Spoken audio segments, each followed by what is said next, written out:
Alright, so second installation method is going to be a wet install, and it's going to be for your gloss vinyls because they're going to be real stretchy. So you want to avoid stretching them because then they won't fit and they'll be ruined. So in order to make it so it doesn't stretch as easy, what you're going to do is a wet install method. So what you're going to do is you're going to you can go ahead and spray, after you've cut this out individually, you can go ahead and spray the paper down. And that's going to make it easier to remove the decal here in a minute.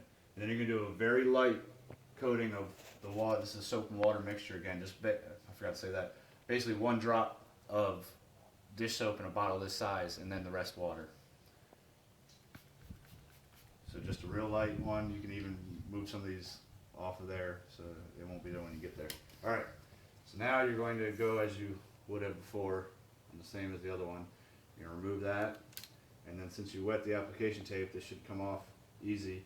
You want to be careful not to stretch the vinyl as you do this. So if you have to start again here, that's fine. Go ahead and keep going. You don't want to get too much slack in there because you might stretch the vinyl. Now what you want to do is you want to go ahead and place this up there. Now it'll move around just fine once you place it up there, so you don't have to worry about it sticking anywhere too much. So what we have is you want to kind of work it on there. You don't want to get it too offline and then try to slide it because then you'll lose some of the glue backing. So go ahead and put it on there. You see how slippery that is? Right there. That's fine. That's where all the water is. Now you can work it out. Make sure that this is all in the line you want it. That looks pretty lined up pretty nicely. These all these side vents are curved perfectly for you and pre-cut to be pretty close to dead on, as you can see. You can see your vinyl isn't really going to stick there. That's okay, because now what we're going to do is we're going to take a normal hair dryer, or you can use a heat gun. You don't want to go to, on the heat gun, you don't want to do any more than 400 degrees, and you want to keep distance. You don't want to be right up on it. You don't want to hurt your car or the vinyl. But anyway, a normal hair dryer will work just fine. You don't even have to go to high, you can go to medium, and it'll work just fine. So as you do this is basically just going to try to dry out the bubbles and get the water from underneath of it out. As you can see, the bubbles working out. I'm going to work that back up. There we go.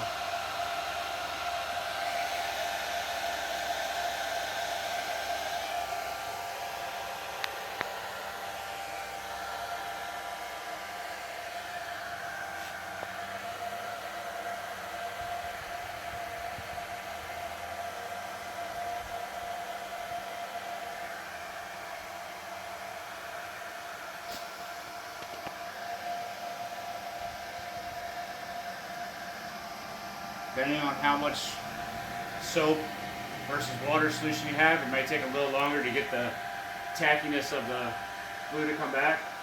That's okay, just keep at it. It'll eventually stick like it has now. That took a little longer than normal.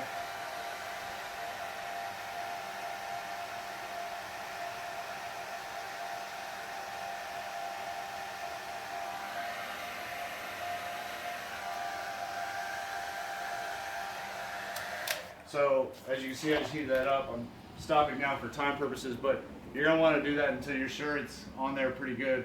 I'd say a good 5 minutes or so of wiping it back and forth and heating it up. And then you're going to want to let it cool and dry. You don't want to go driving your car or washing this area because the area is going to be all streaky. Don't wash it until everything has been cooled down, dried. And once you're done, again, you can use the hard as nails over the thin edges to prevent it from tearing up when you wash the car. So just a little bit right there, right there. And that should make your decal last a lot longer. There you go. You continue on with the stripes just like that.